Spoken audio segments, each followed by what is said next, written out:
এই জীবন কাহিনী সেই মহান ব্যক্তির, যার স্মৃতিতে এই স্মারক মন্দির নির্মিত হয়েছিল।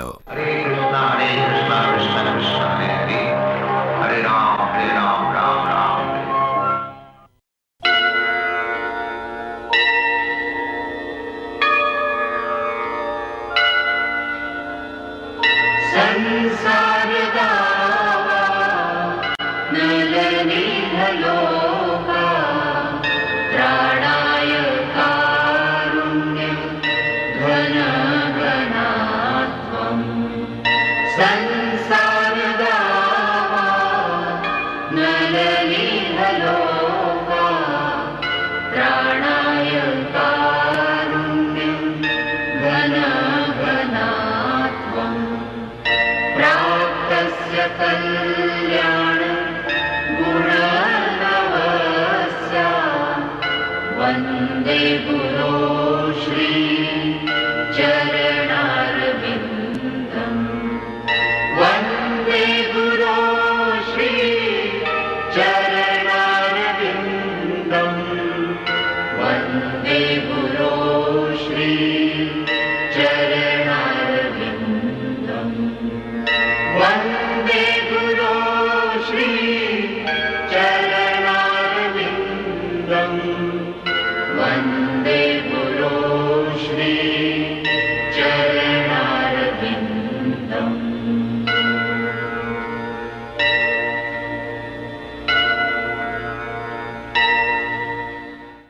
গত পর্বে আমরা দেখেছি অভয়ের মায়ের দেহত্যাগ ও চিত্রকেতুর কাহিনী।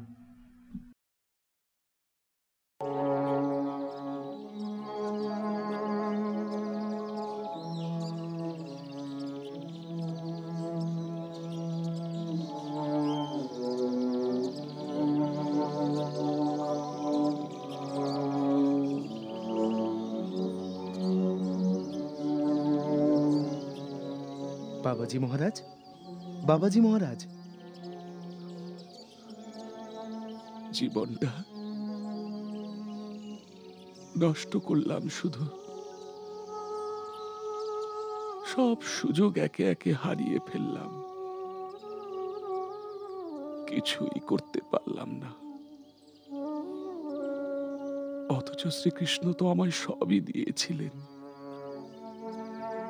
কৃষ্ণের দয়াতেই তো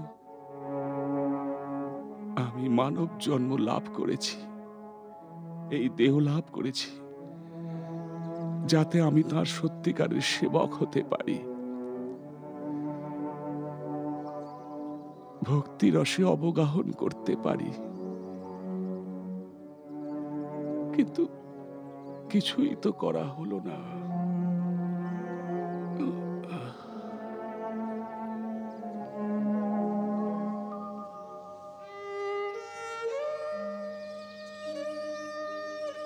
তোমাদের সবার কাছে আমার শুধু একটাই মিনতি, একটাই ভিক্ষে।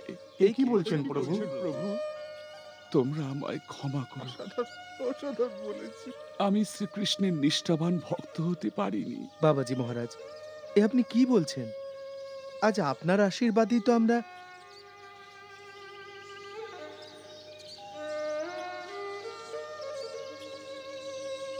আমি সকলের সঙ্গে ছলনা করতে পারি, তবে কৃষ্ণের সঙ্গে নয়। আমার প্রভুকে আমি ছলনা করতে পারবো না।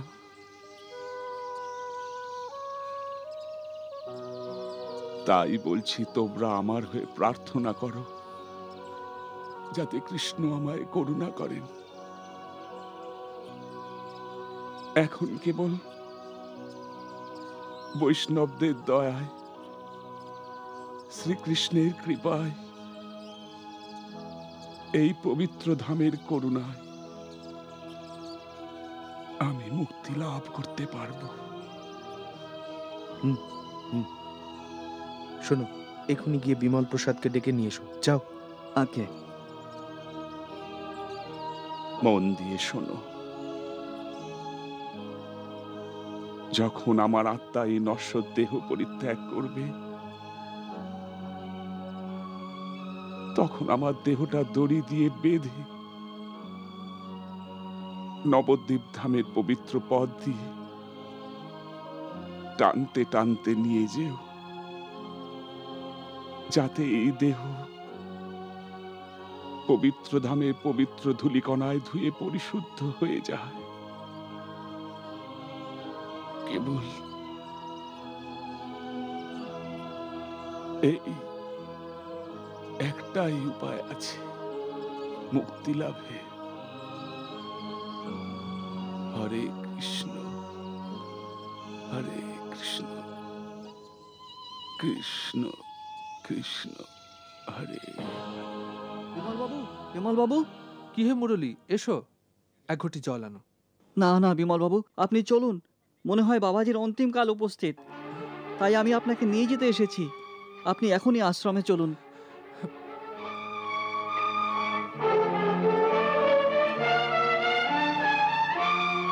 দাঁড়াও, স্পর্শ করবেন।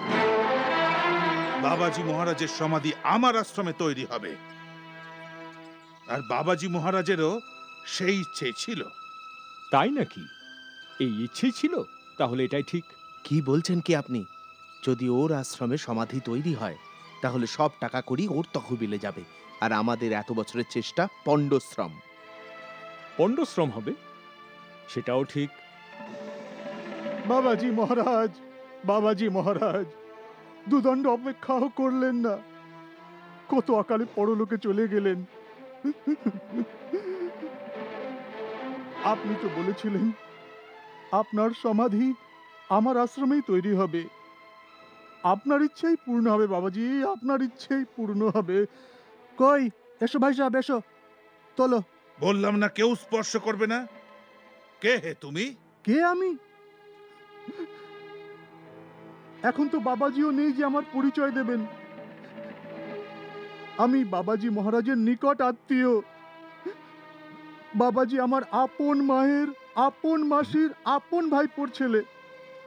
নিকটাত্মীয়? এও তাহলে ঠিক।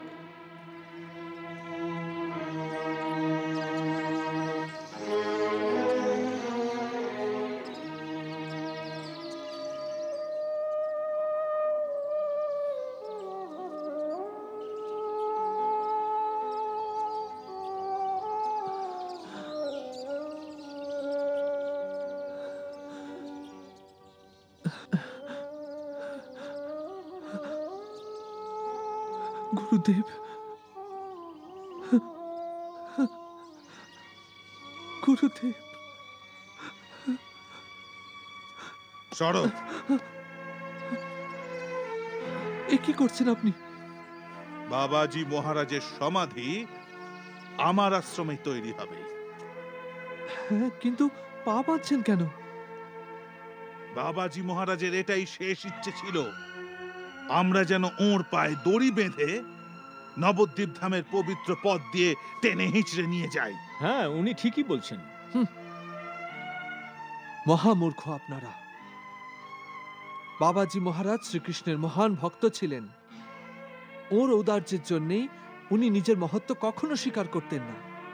বাবাজি মহারাজ তো আমাদেরই মুক্তির জন্য এসেছিলেন, আর বাবাজি মহারাজের সব বহন করার জন্যে স্বয়ং শ্রীকৃষ্ণ সানন্দে সম্মত হবেন। আর আপনারা কিনা ওকে পায়ে দড়ি বেঁধে টেনে হিঁচড়ে নিয়ে যাবেন। এদিকে নিজেদের বাবাজি মহারাজের সেবক বলেন। বাহ! ওহে বাপু, মিছে কথায় সময় নষ্ট করে কি লাভ? বাবাজি মহারাজ যে আদেশ দিয়েছেন আমরা তাই পালন করছি। কই গো, তোলো। দাঁড়ান, আপনাদের একটা কথা জানিয়ে রাখি, যে বাবাজি মহারাজের কেবল আমি একমাত্র শিষ্য। তাই যদি ওর ওপর কারোর অধিকার থাকে, তবে তা শুধু আমার আছে। চমৎকার! বেড়ে বললে যা হোক, তুমি শিষ্য হতে পারো, কিন্তু বৈরাগী তো নও। অতএব তুমি বাবাজির দেহ কি করে ছুঁতে পারো? জানি আমি বৈরাগী নই, কিন্তু আমি একজন নিষ্ঠাবান ব্রহ্মচারী। গুরুদেবের কৃপায় আমার কোনো বদ আসক্তি নেই। আমি আর আমার আত্মা শুচি শুদ্ধ। আমি আপনাদের মতো বৈরাগীর ভেক ধারণ করে গুরুদেব আর সমাজের সঙ্গে ছলনা করিনি। এমনকি একজনও আছেন যিনি স্ত্রী সঙ্গ থেকে বর্জিত। এমন কেউ আছেন যিনি গত 1 বছর নারীকে স্পর্শ করেননি? তাহলে আসুন, গুরুদেবের দেহ কেবল সেই স্পর্শ করবে যার দেহ ও আত্মা পবিত্র। 1 বছর দূরে থাক, 6 মাস, 3 মাস, 1 সপ্তাহ, 1 দিন,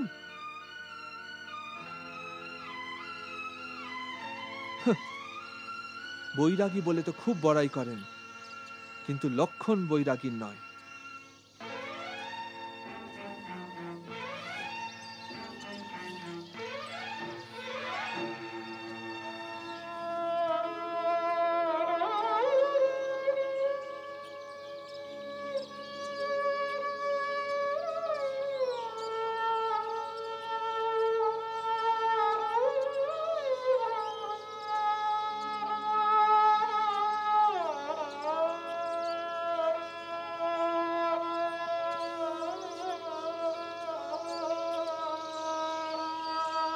ইনি সবার চেয়ে ঠিক।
এখন সেই সব মানুষই মুক্ত যারা পরমপিতা যিশুর শরণাপন্ন হয়। আত্মিক যে টানে আমাদের জীবন প্রভু যিশুর সঙ্গে একাত্ম হয়ে গিয়েছে, পাপ ও মৃত্যু থেকে তা দিয়েছে মুক্তি আর শান্তি। দুর্বল চিত্তের কারণে মানুষ যে কাজ করতে পারেনি, ঈশ্বর তা করেছেন।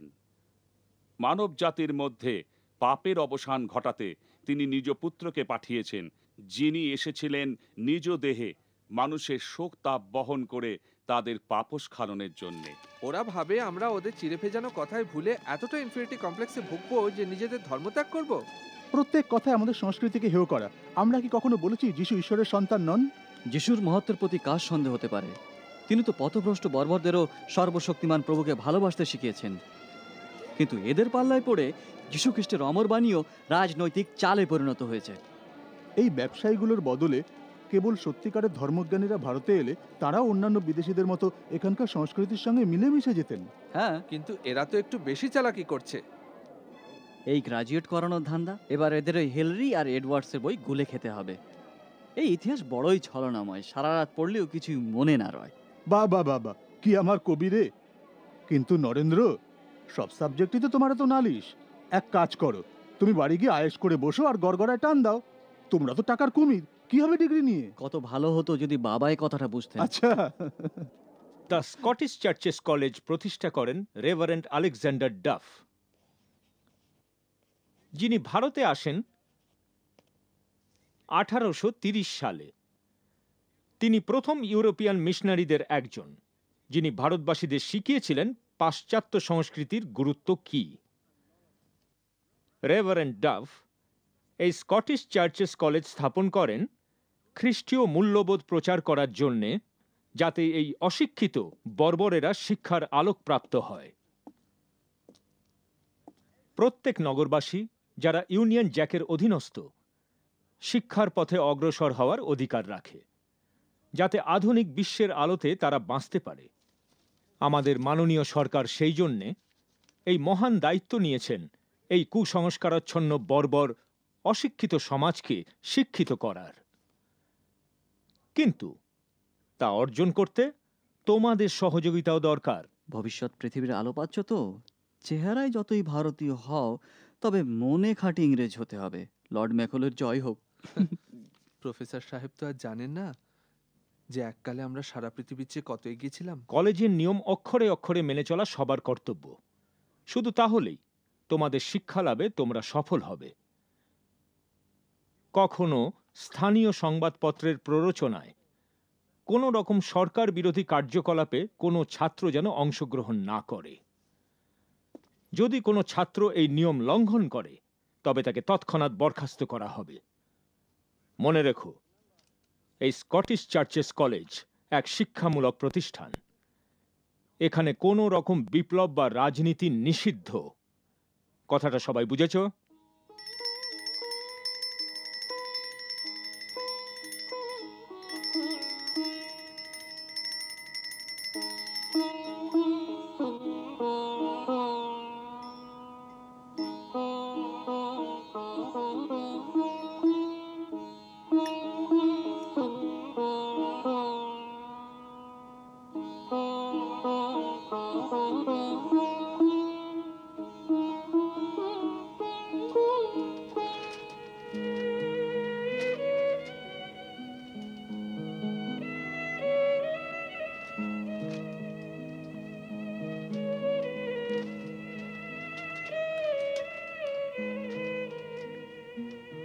আন্দাজ ১৬০০ শতাব্দীর মধ্যভাগে জন নক্স স্কটল্যান্ডের সুবিখ্যাত প্রেসিবিটেরিয়ান চার্চের প্রতিষ্ঠা করেন। তিনি ছিলেন একনিষ্ঠ প্রচারক আর এক নির্ভীক খ্রিস্টান। এই মুক্তিযোদ্ধা তাঁর জাতিকে উদ্ধার করেন, যা পরাধীন ছিল ইংলিশ ক্যাথলিক চার্চের অধীনে। বাহ, প্রফেসর ম্যাকেনজিও বিদ্রোহের বুলি ওড়াচ্ছেন। কে বলল?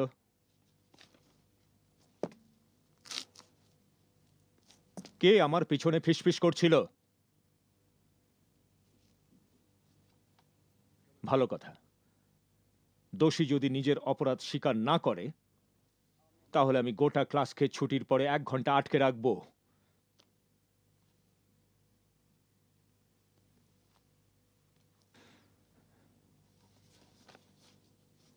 বেশ বেশ বেশ। মিস্টার রূপেন্দ্রনাথ মিত্র,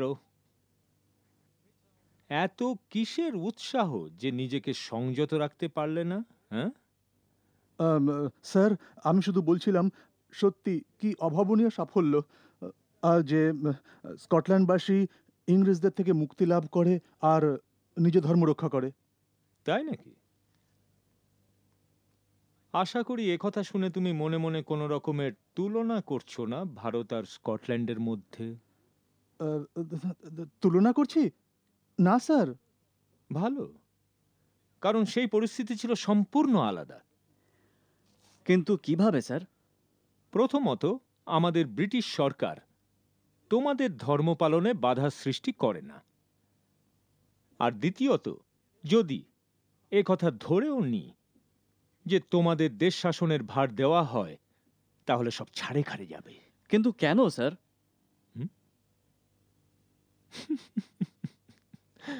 গাধারা শুধু কাজ করে, দেশ চালায় না।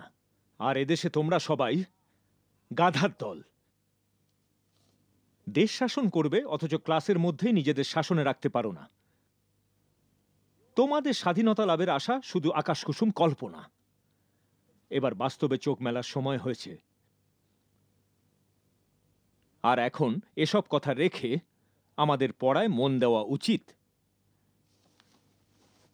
তোমাদের আজগুবি কথায় তো আর জন নক্স থেমে থাকতে পারেন না। ওদের বক্তব্য ওরা আমাদের সভ্যতা যা শেখাচ্ছে, বলেছো। কিন্তু ওরাই তো আমাদের হ্যাঁ, ধর্ম সত্যি। চুরি করছে। কিন্তু আমাদের কথা শুনছে কে? ডেকে আনছে। না, রূপে নিয়ে না, না, সহ্য হয় না। আমি তুমি হ্যাঁ, দেখো, আমিও এই সম্পূর্ণ ব্যাপারে অন্য একমত। কিছু ঘটবে। তুমি দেখো।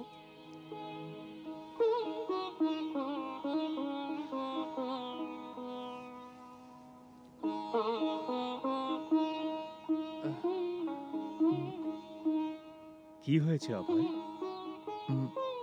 বাবা, কি ব্যাপার? আজ কলেজে আবার বন্ধুদের তর্ক লেগেছিল? না বাবা, তবে অনেক হয়েছে, কলেজে আর যাব না। সে কি? কি হয়েছে বাবা?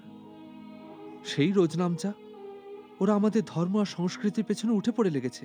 যখনই দেখো আমাদের শাস্ত্র নিয়ে টিটকিরি দেয়। এরকম অধ্যাপককে কি করে শ্রদ্ধা করব? তর্কে যুক্তি দিতে না পারলে আমাদের অপমান করে। এ তো অন্যায়। ওরা নিজেদের অতীতকেই ধ্রুব সত্য বলে মানে, অথচ আমাদের ঐতিহ্য অর্থহীন। এ তো বুদ্ধি বিবেচনার দরজা বন্ধ করে দেবার মতো। তুমি ঠিক বলেছ বাবা, এর চেয়ে তো অশিক্ষিত থাকাও ভালো। না অভয়, দেখো এই ডিগ্রি একটা ব্রত, ওদের জ্ঞান অর্জন করার ব্রত। তাছাড়া ভবিষ্যতে এই ডিগ্রি ঘর চালানোর কাজেও লাগবে। তোমার হাতে ডিগ্রি থাকলে তুমি অনায়াসে চাকরি পেয়ে যাবে। কিন্তু বাবা, ওদের শিক্ষালাভের স্বীকৃতিপত্র আমাদের কোন কাজে লাগবে? দেখো অভয়, সব যুগের জ্ঞানের সীমা জানা তোমার আসন্ন আধ্যাত্মিক জীবনের পক্ষে আবশ্যক। কখনো আধ্যাত্মিক ভবিষ্যতের কথা বলছো, কখনো ঘর সংসারের। তোমার কথা আমি মাঝে মাঝে বুঝতে পারি না। বুঝতে পারো না?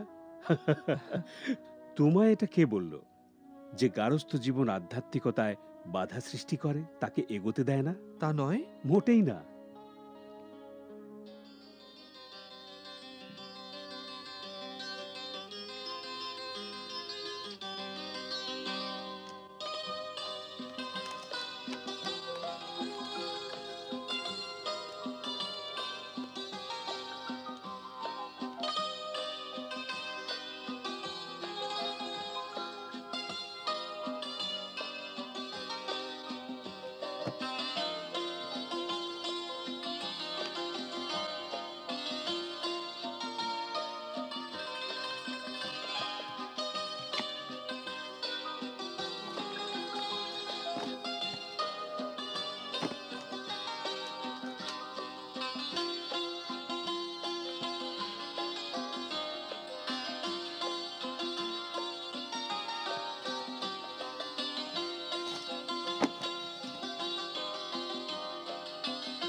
অভয়, এই ডিগ্রি একটা ব্রত, ওদের জ্ঞান অর্জন করার ব্রত।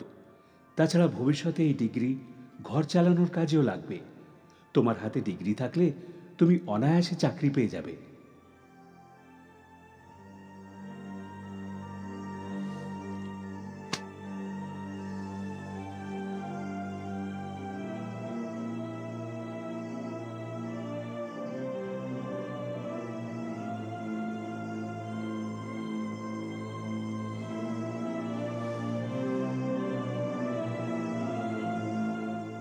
অভয়, রাধা গোবিন্দ তোমার কাছে এসেছিলেন যাতে তুমি তাদের সেবা করতে পারো, কিন্তু ইদানিং তুমি লেখাপড়া নিয়ে এত মুশকুল যে দুবেলা তাদের ফল মিষ্টি দিতেও তোমার ভুল হয়ে যায়।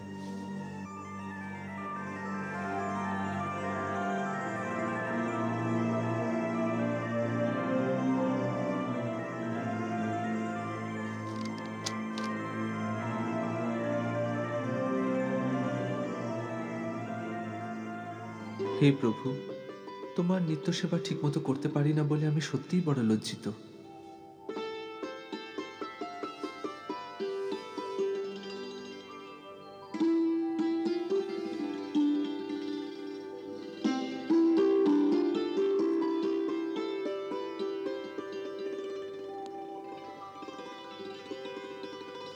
তার চেয়ে বরং তোমাদের আমি কিছুদিন বিশ্রাম করতে দিই, যতদিন না আমার পড়াশোনা শেষ করে আমি ডিগ্রি নিতে পারি।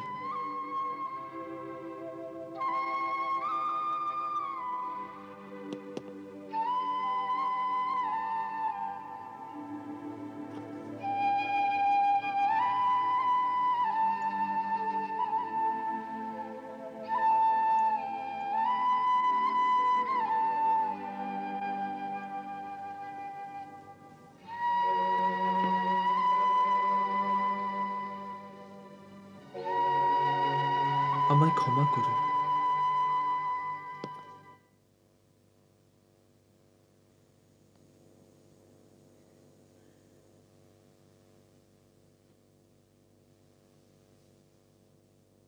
বিমল প্রসাদ,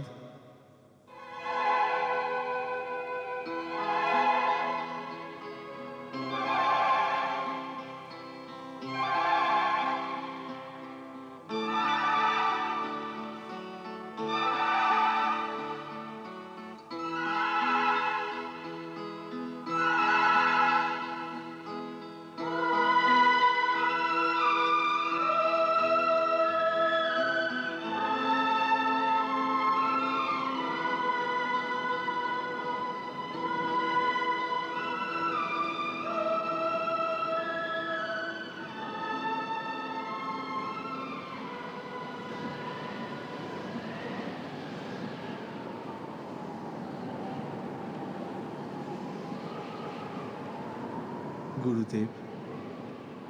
কি হয়েছে বিমল প্রসাদ? তোমাকে বড়ই বিচলিত আর উদ্বিগ্ন দেখাচ্ছে বৎস। হ্যাঁ গুরুদেব। গুরুদেব, শ্রী চৈতন্য মহাপ্রভুর বাণী আমি কি করে সম্পূর্ণ করব? বাবা এই কঠিন কাজ শুরু করেছিলেন, আজ তিনি নেই, আর আপনিও আমায় ছেড়ে চলে গেলেন গুরুদেব। আমি একা এ কাজ কি করে করতে পারবো? তুমি তো একা নও,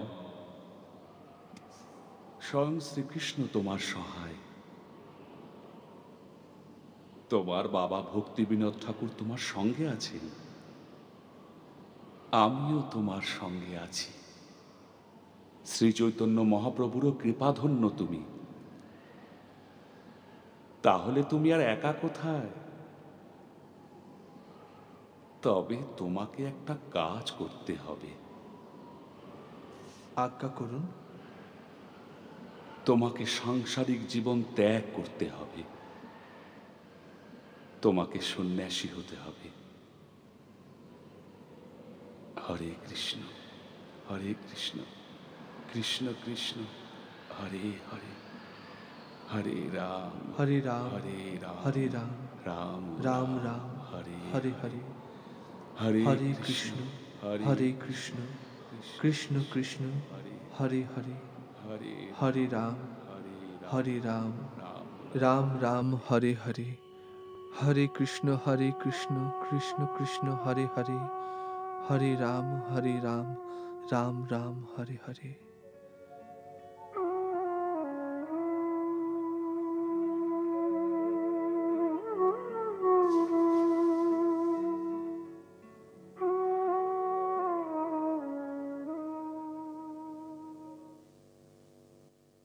গুরুদেব,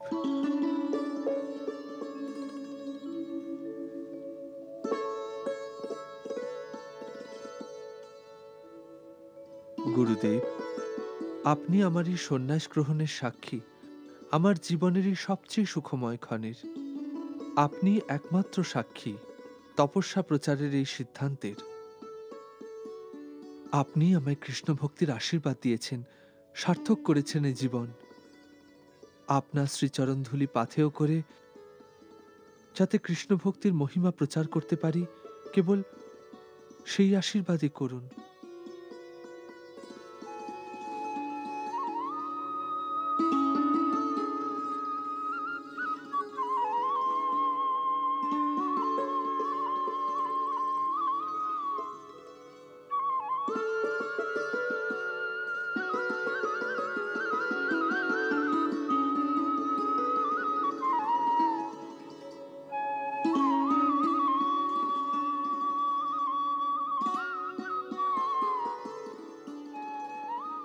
আচ্ছা, এবার চলি। আহা দাঁড়ান না, অত তারা কি? না না, আমায় এক্ষুনি আমার গুরুদেব ভক্তি সিদ্ধান্ত সরস্বতী মহারাজের সঙ্গে দেখা করতে হবে।